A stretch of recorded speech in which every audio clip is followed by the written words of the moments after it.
Good morning and welcome to Cheese Make by Roman Dmitry. It's around 8:15 a.m. and I want to show you how to print an oil cap wrench for the Moto Guzzi V72 Stone. I've had this bike almost 10 years and definitely something I should have done a long time ago. I suspect the new models have a similar cap, so this might still be relevant. So on this bike, the oil cap is here, and the reason I'm making this video is because I need to do some repair work to the bike, which includes just checking the oil levels. And I went to get this off and I realized I still haven't printed a wrench for myself, and Moto Guzzi doesn't actually sell one.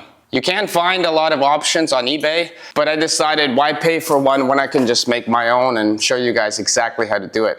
Here's a little piece up close. And as always, we're going to start the prototype using PLA. And then we'll upgrade to polycarbonate as the final material, the same as I did for Lily, my other motorcycle. Polycarbonate has a surface temperature of 120 degrees Celsius, if I remember that correctly. So that should be pretty good for, trying to touch the bike on a hot day once it's been running for a while, if you want to check your oil levels. Very exciting stuff, so let's get up to my office and start the measuring and the 3D modeling process. Okay, fantastic. We're upstairs in my office now. I got the printer behind me. Normally I'd put the polycarbonate filament in my dryer, but we'll do that a little bit later. Let's just make sure we got the PLA working as expected. You'll see that I have nothing open. Let's get the blender open in the right place. Clear that, delete everything. Control A, Control X, Control Shift S, 2250730 Alice wrench, revision 0, blend. If you want the specifics on my workflow, then you can check out my workflow videos. Otherwise, I'm just gonna do things real quick and set it up. Now, so here's my oil cap. Let's go get the caliper and measure it. As I've mentioned in my other videos, I like to keep my calipers stored with the battery out. And every time I have to dig in here and put the battery back in. This is definitely the best way to make sure you don't drain your battery while it's waiting for its next use. What we care about is the inner grooves and the outer grooves, right? The outer grooves are reading 31.7, so I'll just call that 32 for now. In Blender, we will be using subsurface smoothing, and that will actually maybe shrink or change our shape a little bit. So 32 millimeters is a nice number that we can start with. And on the inside, I'm looking at around 27.5 millimeters. So I think that's okay. Once we do our first prototype print, we'll see if we need some sort of buffer. Next, we have to count how many spikes we have. We got 10. Okay, so let's make a circle. We counted that we have 10 points. That means we actually have 10 points on the outside, 10 points on the inside, and therefore 20 points should make sense. But we will have to mess with the shape a little bit. So let's see what happens. So let's create a circle. Okay, so now that we're here, I realized the best thing to do is to use the Boolean operator, and that way we can subtract this shape from the outside shape of our wrench. But first, let's make sure we get those curves just right. Why don't I take a photo with my phone, and then I can place that as the background. So guys, how freaking awesome is that? I just took a photo and we're gonna use it as a reference image. Okay, so what I want to do now is just make sure I center my background. I think that will get us really close. Okay, face.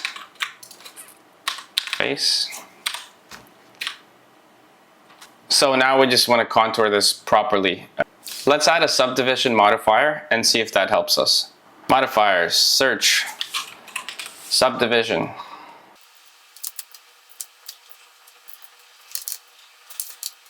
Then we can Shift E. By the way, guys, I'm not a Blender expert, and I almost feel like there are probably better ways to do this. So here I just want to show you that I am modeling, and it's taken me forever. The edges here are sharp. Let's sharpen those up. Nice, we're getting close. This might actually work out pretty easily.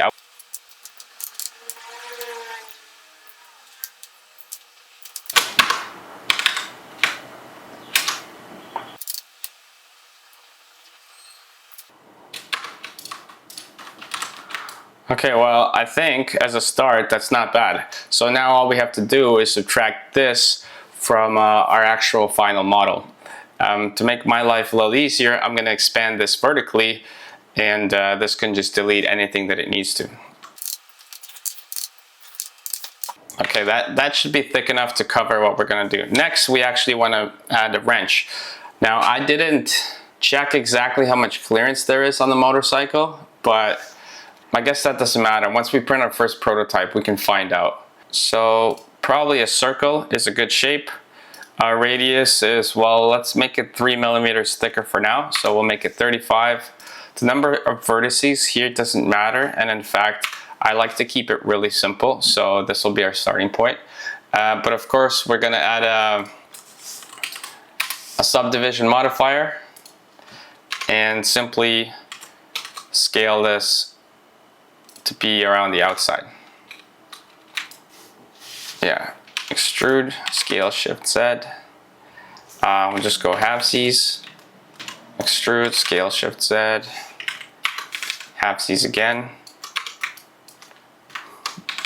But in either case, I guess it's working. So isn't that freaking awesome? If I move that piece around underneath, it's gonna be great. So let's hide this guy. And now we don't have to worry about too many polygons. We can, or vertices even. We just simply modify the object. And here you can maybe see, if I increase the number of elements, yeah, this begins to smooth out. If we go to disable optimal display, we should be able to see what exactly is happening here. Very, very cool. I guess really that's it. Now we can print this and see if it fits. To do that, we just simply go File, Export, STL. I like to do selection only. There's our name, there's our location, and we'll just start with everything by default. Sometimes the scaling's a little bit off, so if that happens, we'll try something else. Export, fantastic. Next, I gotta walk over to the printer and start her up. Starting the printer, you just press the button, you wait a moment, and all the lights go on, and then everybody's happy. While the printer starts, I just take out the USB drive because I have Linux and Wi-Fi isn't set up properly on the snapmaker, so I just copy my stuff right onto here. Drive goes in, drive goes in. I know it's too small on my screen, but I'll essentially walk you through it. Drive goes in, you create a new folder, we'll call this one wrench, and now we need to, well, actually I jumped ahead.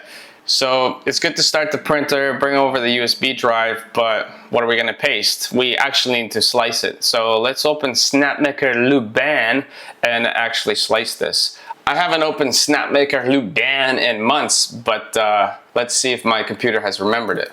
Nothing like Linux to make your day amazing. So here we go, 3D printing. You know, I used to dig through the settings a lot, but now I figured using default is a non-issue. So let's go to Alice Wrench, and here's our STL file. Just drag it in there. And if we look really, really close, it's in there and it's really low. So let's adjust our scene units on the export. Now that reminds me. Yeah, if you don't adjust it, it's gonna be tiny like your dink. Let's go back here. File, export, STL. 1000, selection only. Let's just overwrite that STL file. And now I'll delete this guy. There we go. We pasted it in, and it's just a matter of choosing the material. So we're gonna start with PLA. So we're printing with PLA on the left. I really want it to be very rough because I don't care how it looks right now. Medium speed, thin, strong, whatever. And again, I'm kind of not OCD, but I'm very detail oriented. So normally I'd go through all of these settings and double check that it makes sense. But right now, why don't we just freestyle it and see what happens? There's no support. Model structure is thin. Well, let's generate the code. Let's look at these layers. I'm fine with that. So we export G-code to a file. Gonna go to our little drive, to that folder we made, and we're gonna call this one, because it's revision 0, we'll go with 00, and because it's export 1 we'll go with 01. So 0001 is our file name. Save, amazing. That's less than a megabyte. Take that out. Now we have it on the drive. Why don't we walk over to the interface and get a closer look. All right, so here we are. Get that USB drive right in there. I don't have my filament set up yet, so I'll do that. Actually, I should do that now. So, 1 second.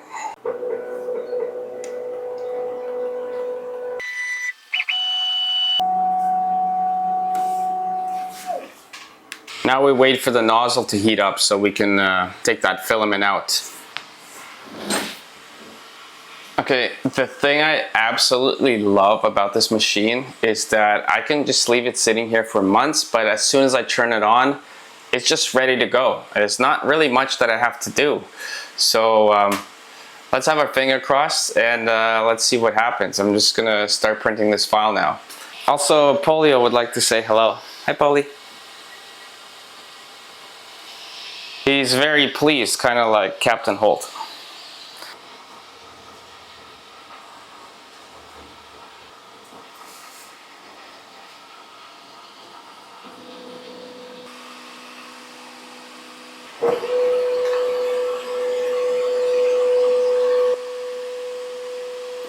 Okay, so one thing that I just realized, and it's a little bit unfortunate, but the heat bed is set to 65 degrees Celsius. And the unfortunate part is with the snapmaker, 65 degrees Celsius takes a very long time to heat up to.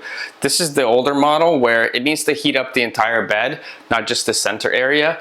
So I don't know, in this case, the better thing to do is probably set it to 50 degrees Celsius on the next printing prototype cycle. Otherwise, you know, like 50 degrees Celsius will take a couple minutes to heat up to, but if we're looking at 65, we're talking about like 10-15 minutes now, I think. Let's see what the timer's at now.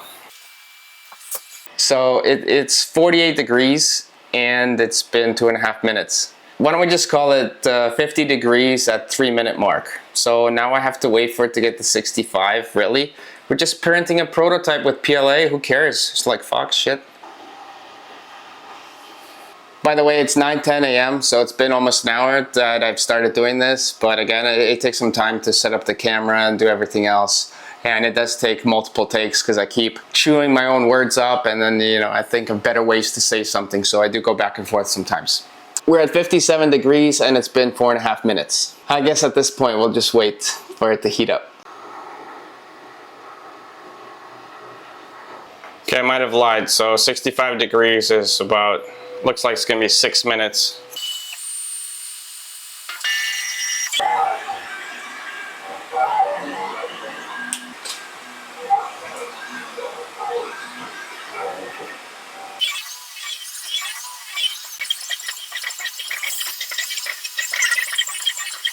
Okay, so we can already see that this first print is going to shit. I'm gonna suspect that the temperature is way too low. So I'm gonna cancel it and we'll do another one. Okay, that was obviously unfortunate, but hey, that's the life of a 3D printer. Yeah, I think it's way too cool. Yeah, 200's, that's just crazy talk. 200's too low. Okay guys, absolute deepest regrets and apologies. I should have been more cautious when I was setting the print head, the temperature, and well, this is the result. It's quite shit. So next, let's update that. I'm just gonna bump it up right to 220. Going up to 220, guys. Save, close, generate G-code. Looking at 4.4 grams, 1.5 meters. Export to file, print, wrench, and this time we're gonna call it 0002. Popping that out. So let's try that again. Okay, so we got to 50 degrees on the heat bed in under a minute, and I have the door open. 175, almost 200. That nozzle heats up pretty fast. We're almost ready to go.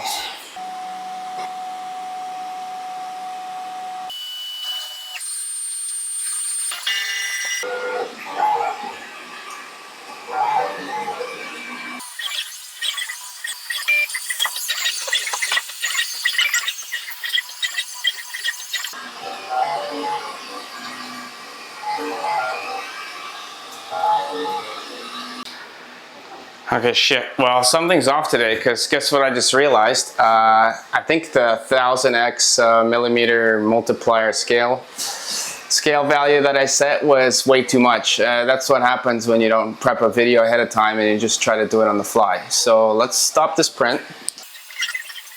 Yes, I definitely want to cancel that. And I'm surprised I didn't realize it right away, but is my oil cap really this big? I think I fucked that up huge.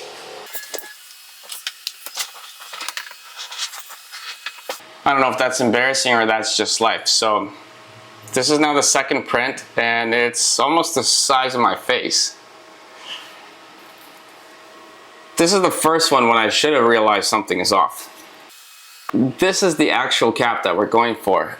This wrench is going to be huge. I don't think I messed up my scaling. I think I messed up the radius value. Let's go back to Blender and see which options I was setting.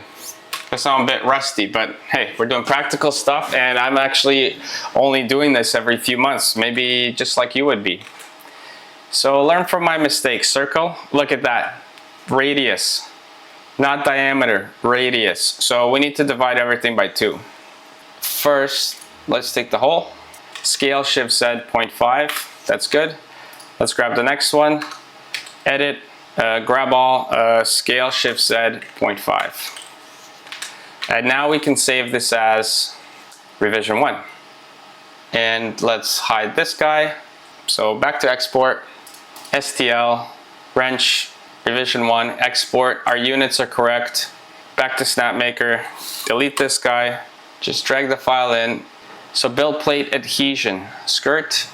Let's make 2 lines. That way it gives a chance for the material to come out and just figure out what's going on. That's cool. Close that. Generate code. Okay, got my USB drive, print, wrench, and now this is going to be revision 1 and export 01 from the G-code file. So that's cool. Okay, it's unplugged. Let's try that again. Okay, real talk though. I do always use Elmer's washable purple disappearing glue stick because it is great and it looks like it's something that we need because the PLA is not sticking to the bed. It's kind of shitting the bed.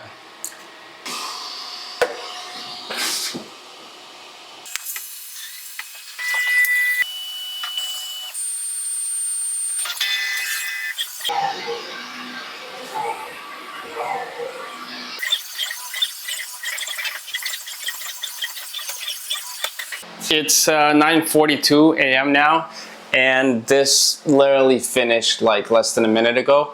Let me show you how sweet it looks. That came out really well. I think the Elmer's glue stick really did help. So next, because well, I think that prototype is going to be almost perfect size, I've decided to skip ahead and I've taken my polycarbonate roll and I've put it into my dryer. It's the Polymaker-ABS.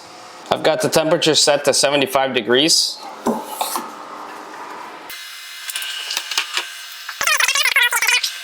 And then we'll put it through the spool. In theory, it should be pretty dry, so that's just an extra precaution. Okay, moment of truth, guys. Let's see how we did. Here's our cap. Here's our wrench. Fuck, it's just a little too small. Okay, it's like the shape is perfect, but it is just like a millimeter too small on either side, which is kind of really disappointing. It's almost perfect. It's almost perfect, but it's not perfect. So let's update our design, make it a little bigger then, right? It's gonna be revision 2, and I'm gonna scale just the whole part, so this guy here. Because mathematically, if I want a millimeter on each side, and the radius is 16, then 1 divided by 16 is 6%. So let's go up by 5% and see what happens. Scale Shift Z 105. File, export, CTL. Now that's revision 2.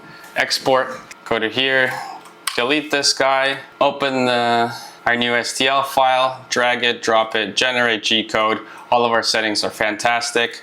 So this part is pretty quick, and we're gonna export it again to the wrench. That's now revision 2, export 01, save, eject the USB, and back to the printer. I do have a meeting coming up at 10 a.m. and it's about 9:49 now. So I'm gonna go hit up that meeting. It's contract work. I have very sporadic meetings right now, so I'm able to record this video for you guys. I am not working full-time job and pretending to be doing that while recording YouTube videos. That was not cool. That's not what I'm about. I have free time. That's why I'm doing this today. Shit, I just realized I forgot to adjust the material. So let's get that USB back in there and export again. So our material this time is gonna be polycarbonate black. What did it say on that spool? I can't remember. So use this material. Let's edit. Temperature is 250 and build plate temperature is 90. Guys, there is no way we're doing that. I'm gonna start the build plate at 50 because I'm gonna put some glue on there and this is gonna be a really quick print. Just still wanna make sure that my prototype is the right size. I'm not doing a perfect print. So let's start with 250 at 50 and see how that goes. As far as all the other settings, it should be great. So again, export. Looking at 0.9 grams with 0.3 meters. As far as price goes, I can't remember, but 1 gram of material, that's pretty cheap. Print, wrench, and we'll just overwrite that because we haven't printed with it yet. Cool, export. Let's take it to the printer. Okay, muchachos, it's 11:13 a.m. I just finished all my work stuff and meetings, and the printer's also finished in the back, so let's go see what we got. Okay, so for a first pass, that came out pretty sweet. Let's take a look. Nice. That was 5%, so let's see if you can catch the difference there.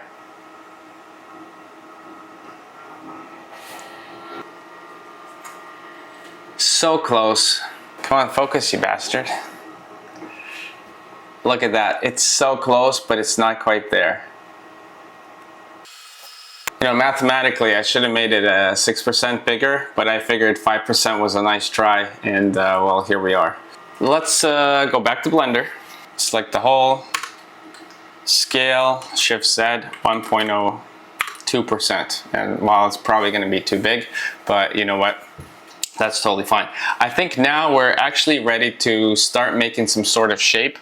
If I look at this from the top, I can see that well, I'm still within the confines of this outer ring, so I'm probably gonna be fine, but let's live a little and make this kind of a little wider, and let's put a little wrench handle on it, why don't we?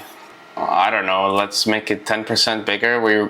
I'm really not sure. In fact, we'll make it 15% larger, and that handle we can extrude right from the bottom.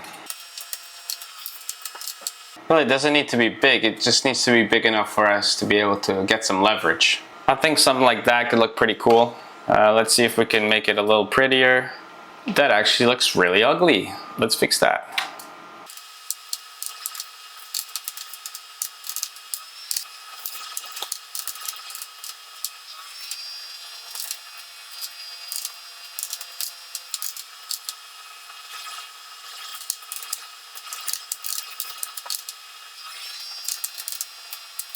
Well, it's not super amazing, but I don't know, I think it'll get the job done as long as I can get my thumb in there.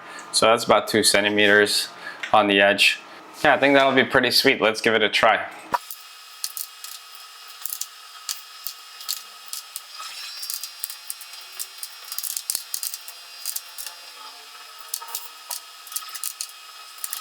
Well, that will already work, but I think for the final, let's make it 4 millimeters and we'll cross our fingers. I think we're ready.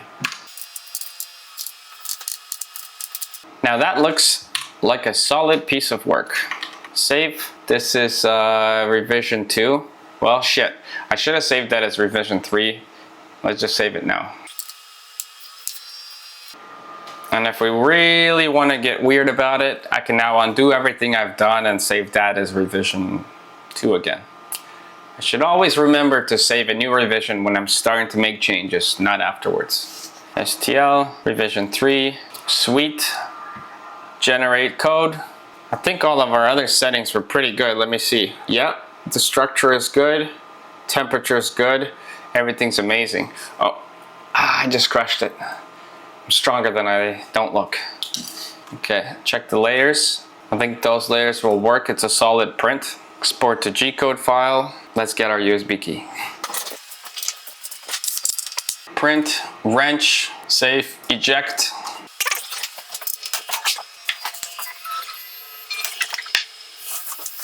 Okay, awesome. I've set that up. It says approximate print time will be 1 hour. Again, I made the piece a little bit bigger, and I also made it 4 millimeters thick.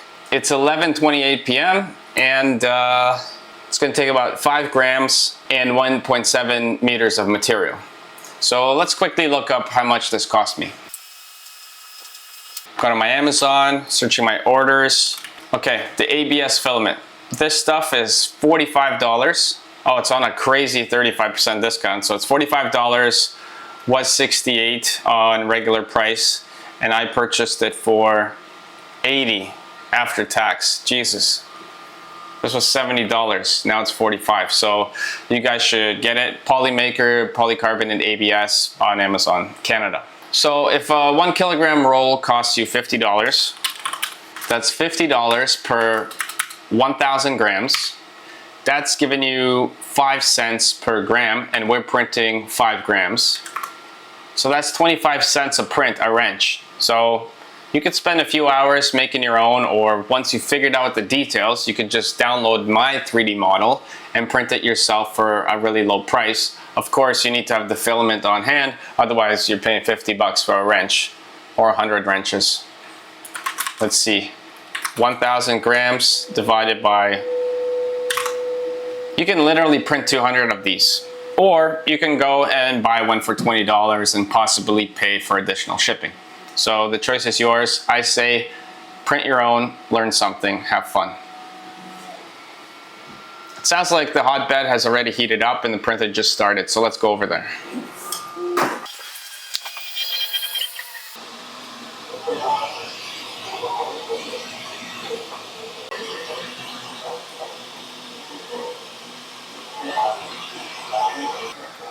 Okay, so it looks like my camera battery is running low and this is going to take an hour to print, so why don't I charge the battery and we'll resume once it's done. Fuck. So it's 12:18. I was sitting minding my own business, editing the footage from earlier, had my air conditioner blasting, my computer was on, and the 3D printer, and I only have 15 amps in this entire room. So the power went out. But the silver lining is I can show you the resume functionality of this printer, because check it out.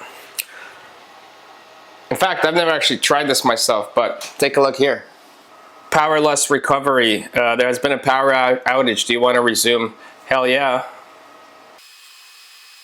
I guess we're waiting for the nozzles to heat up. I do want to mention that at the same time I had this little guy running too, so I was really pushing my luck there. Let's wait for this to warm up. Let's see what it decides to do. It's supposed to be resuming. Is it gonna just start from the beginning?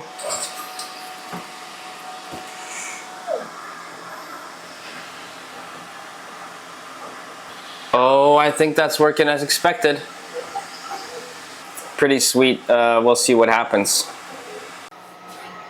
Okay, amigos, muchachos. It's 12:46 p.m. now, and prototype finished. And the reason I'm calling it a prototype is because I printed it at a really thick layer height, and for the final we want to get to a 0.12 or something thinner. So let's see what we got. Looks good, smells good.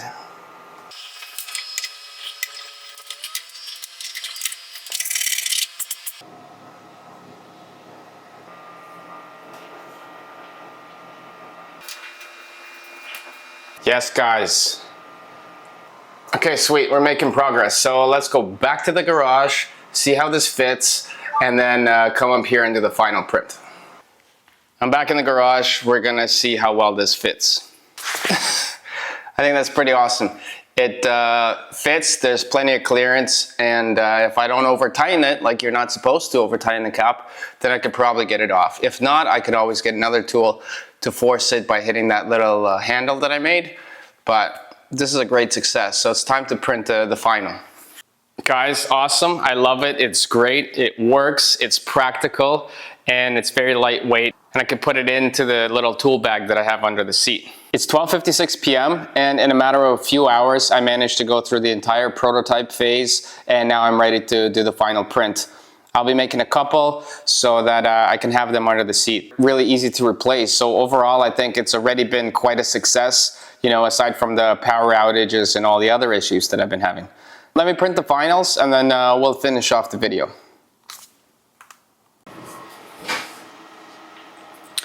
And really at this point we just need to finesse, make this look a little prettier and print it at a finer resolution. I do think it looks you know, pretty decent to start, but it feels like it's lacking a little finesse and we can actually make it a little bit looser. It was going on slightly too tight, so let's expand it another 1%.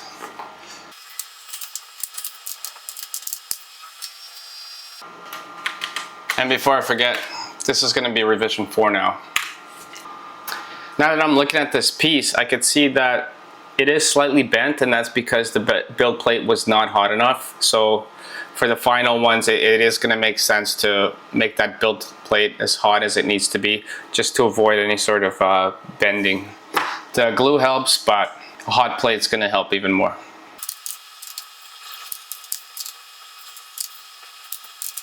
Scale, Shift Z.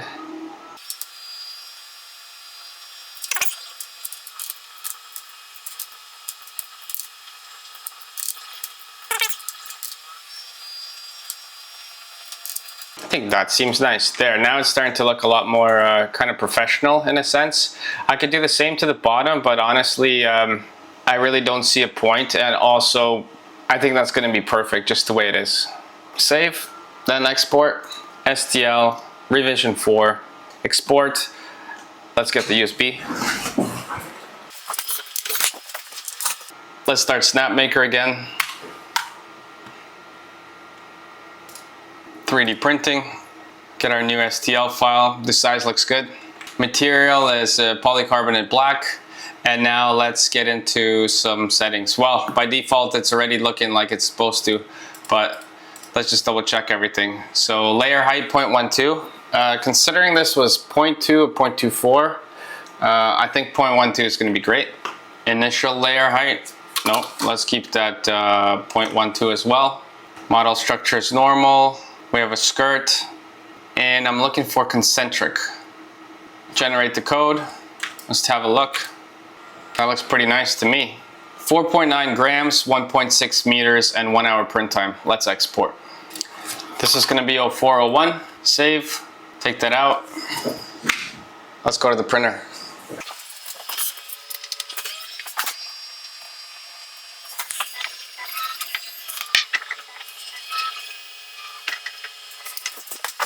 Oh, Jesus Christ, Jiminy Willikers, I did it again.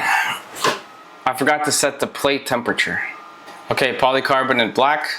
And the build plate, I'm just gonna set it to 80 for now. It's a really thin piece and it should print, well, in an hour. And maybe that won't give it enough time to sit there and flex away. Again, let's generate the code. Export to a file. And you can see last time it was around 2 megabytes, and I'm just gonna overwrite 0401 here. That's awesome. Export the file. Stopped recording my screen, and let's take it to the printer.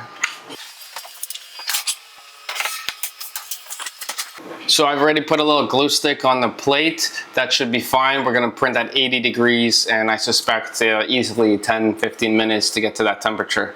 I'll let you know. Yeah, let's see what happens. It's already 122. 78 degrees, and it's been 8 minutes and 30 seconds. Oh, it just started, I can hear it.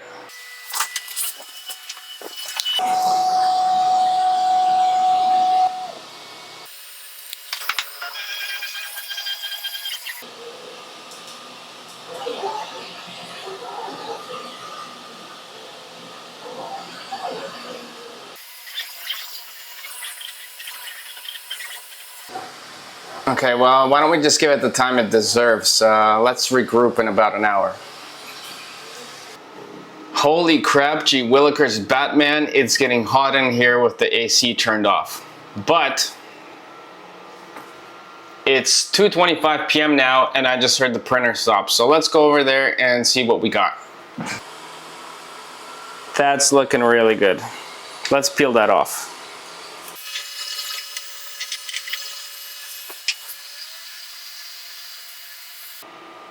Check it out, guys. How freaking awesome is that? It looks great. It printed. It's like 2:33 p.m. Guys, amazing. So now I have a little wrench and it's only taken me a few hours, and really bulk of it was explaining what I'm doing. Otherwise, within an hour, I've probably been already set up and went through the prototype phase. So if I can do it, you can do it. This stuff's amazing. I'm really excited that I could show this to you. Well guys, thank you for watching. Please like and subscribe. Leave your questions, comments, and fuck yous down below. I'm really glad that I can show off my passion and show you how to do practical 3D printing. If I can do it, you can do it. So give it a try and keep at it.